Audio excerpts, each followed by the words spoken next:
We're here today on the 5th anniversary of Superstorm Sandy to remember its devastating impacts to New Jersey's residents, the lives, homes, and businesses that were lost, and to call for action on climate change to prevent such future losses to our future generations.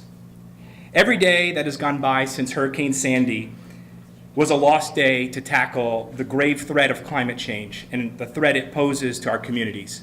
Every day that goes by without bold action to reduce greenhouse gas emissions means more storms, more fires, more floods, and more losses. Reducing our carbon footprint will lessen our vulnerability to storms like Sandy, Harvey, and Maria.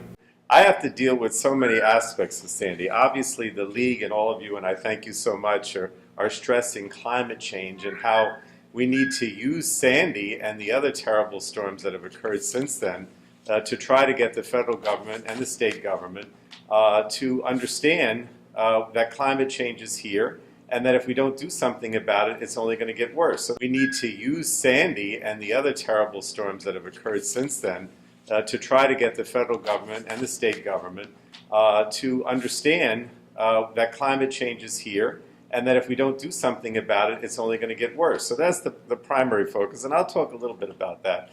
But I also want you to understand that I've spent most of the day before this event and will after this event with Sandy families and people, I think you have some here, who are still trying to recover from the storm. And that's kind of that's just as frustrating to me, I'll be perfectly honest with you, as it is with the fact that we can't get the federal government, or I should really say Trump and the Republican leadership, I'm going to have to be a little partisan here, Trump and the Republican leadership from addressing this issue.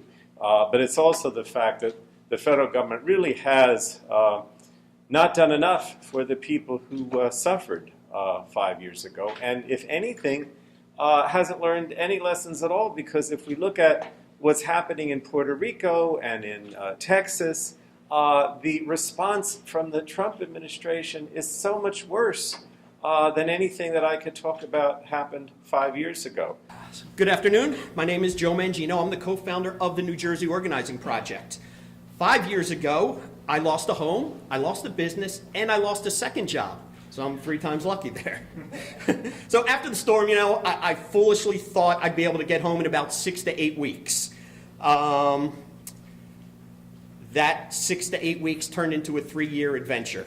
At the time, my family, we moved around several times. Kids were forced to sleep on the floor of a tiny room that we lived in for 7 months. The stress on my family was immense. Living in these cramped quarters caused us to begin to experience mental and physical health issues.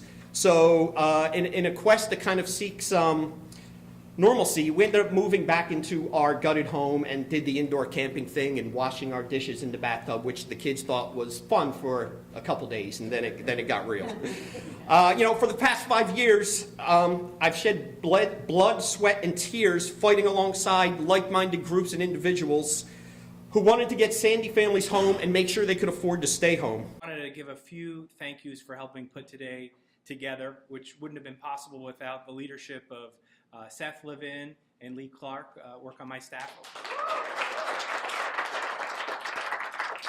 And of course, Angie Delasanti, we really appreciate that. And all the partners who, to ensure events like this are a thing of the past and that we're protecting our assets, our people, our businesses, our economy locally, and the families that reside here in the Garden State.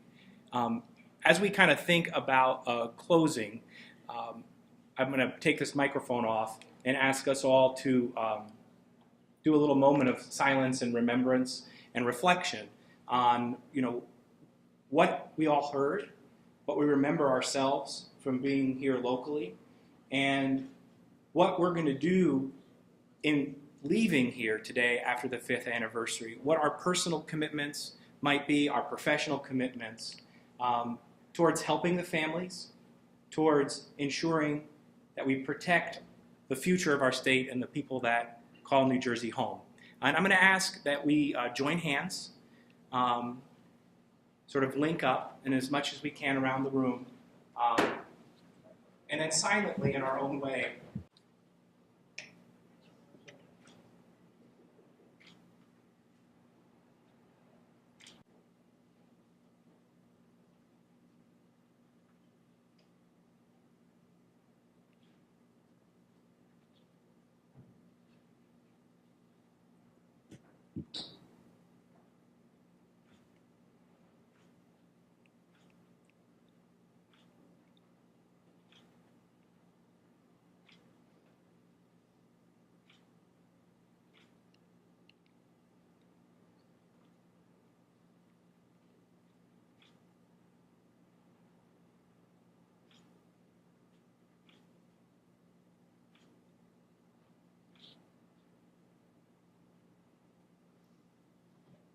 Thank you all.